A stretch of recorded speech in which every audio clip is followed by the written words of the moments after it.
At the end of a dead-end road in upstate New York, there is a remarkable scene playing out. Thousands of people are fleeing the United States. Fearful the Trump administration is going to send them back to their countries of origin, thousands of immigrants are crossing into Canada in hopes of asylum. Are you from Haiti? Yes. Are the kids American citizens? Or?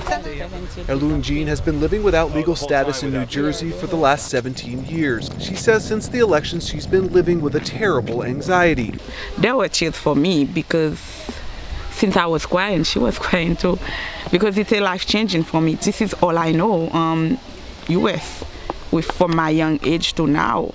That's all I know. So I don't know what's waiting for me over there. Making the situation even harder, Jean's husband is staying in the U.S. for now. But it's just, I kind of wanted to stay there because I lived there for like my whole life.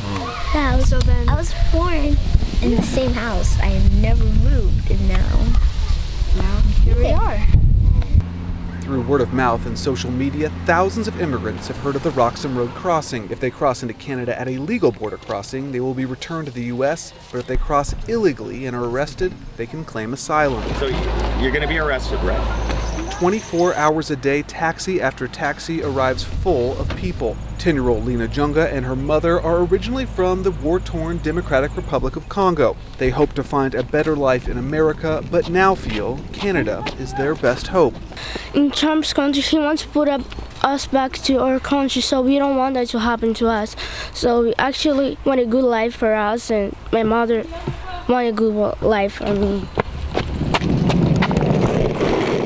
People from all over the world are coming to Roxham Road, but in recent weeks it's mostly been immigrants from Haiti. Many Haitians were granted temporary protective status after earthquakes in 2010 devastated the country, killing over 100,000 people. The Trump administration has signaled it will end the status, leaving nearly 60,000 Haitians in fear of being deported.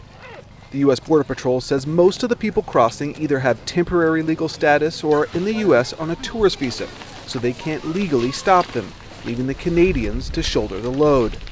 If they encounter something suspicious in Canada that they think may be a smuggling attempt into the U.S., we rely on them to let us know. But if they're all here at the Roxham Road, they can't do that anymore. It hurts us. On the other side of the border, Canadian Member of Parliament BRENDA SHANAHAN says she is proud of how her country is handling the situation, but worries the people crossing aren't getting the full story. It's not a free ticket for refugee status, not at all.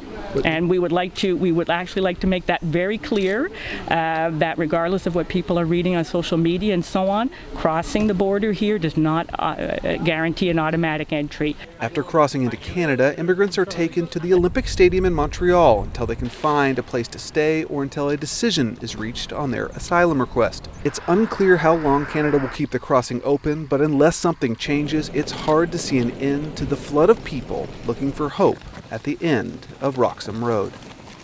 David Martin, The Associated Press. Okay.